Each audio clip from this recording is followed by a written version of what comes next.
Tere! Täna oleme tulnud majast välja, et küsitleda Tartu inimesi, mida nad teavad Tartu rahu kohta ning selle mehe kohta siin minu selja taga. Jaan Poska kohta. Kas see mitte ei ole Eesti lipuga seotud kuidagi? Ei oska öelda. Siis on Tartu rahu aastapäev. See on 2. päev veebruarikuus. Küünlapäev. Tartu rahu. Muud ei seosta mitte midagi. Valentinipäev, ta ei ole valentinipäeva 14. Ei mäletagi. Ei teagi. Küünlapäev minu meelest oli. See siis, kui vanad eestlased austasid esivanemate hingi sellega, et panid akende peale küünlad põlema ja panid toidule söögi. Ja siis mitte keegi ei tohtinud seda söögi õhtu jooksul süüa, sest see oli vaimudele, kes tulid sellel öösel oma peredele külla. Ei tea, teil on nii keerulised küsimused. Üks tavaline päev, igapäevane päev. Olen ajalõpetaja Tartu rahu. Kahjuks ei seostu midagi. Venemaaga sõlmiti vist Eesti Vabariigi rahu või? Tartu rahu, jah?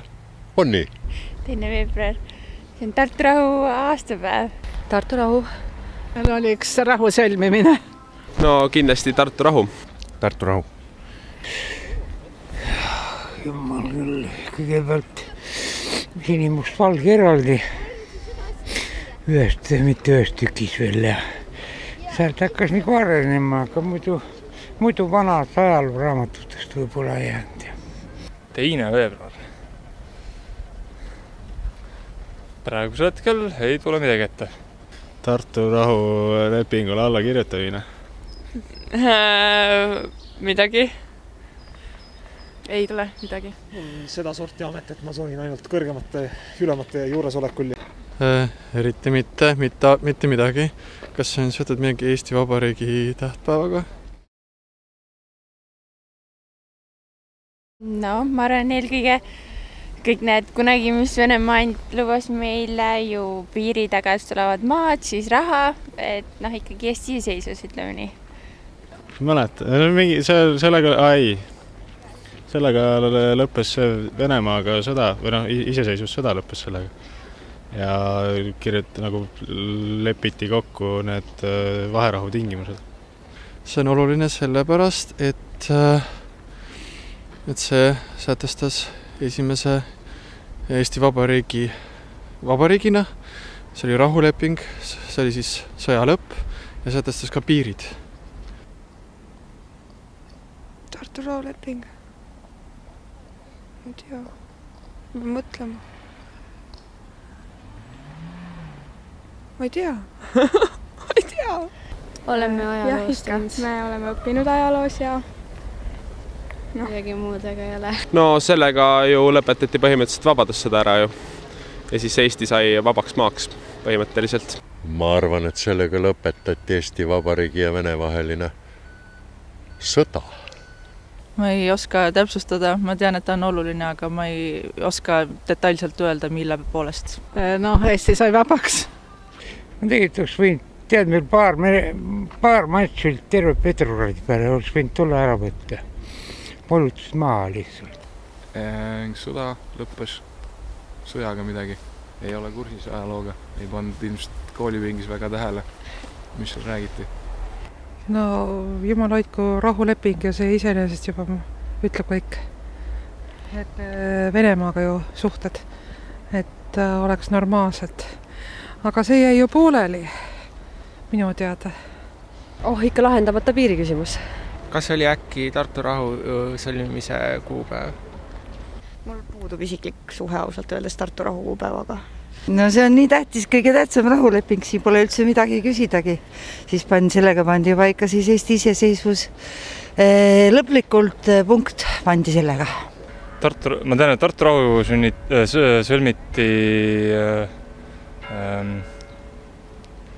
see on, mis täna see on? Nii, kõik on peast pihitud, nii kui kaamera minu poole suunatakse. Nii, kas ma tuletan meelde. Vanemuise tänaval praegusel hetkel on seal Jaan Poska kool Seal sõlmiti Eesti ja Venemaa vahel, vist Tartu rahu. Ja sealt pandi paika ka piirileping, mis praegusel hetkel ei ole vist jõus või kuidagi niimoodi, ma päris täpselt ei tea. Sõlmis rahu sõja vahel. Ma täpselt ei mäleta kõike. Midagi sellist oli. See oli Eesti ja Venemaa vahel siis ja vabaduse lõpus tehti, et piirirahu. Nõustun. 2. veebruar 1920 minu meelest, kui ma hästi mäletan, kooli ajalootundidest, mul oli väga õpetaja muuseas. Ja mis mul ikka seostub, et see kirjutati vist siin Tartus Jaan Poska poolt alla ja siis need sõdurid marssisid ümber mingisuguse maja, sest et näidata, et meil on veel võimu. See on vist kõik. Kas see oli äkki see, et Venemaa lõpetas Eesti ründamise ja siis Tartus sõlmiti rahu, et siis määrati piirid Venemaa ja Eesti vahel? See paneb paika oma riikluse alused. See, et miks me üldse olemas oleme.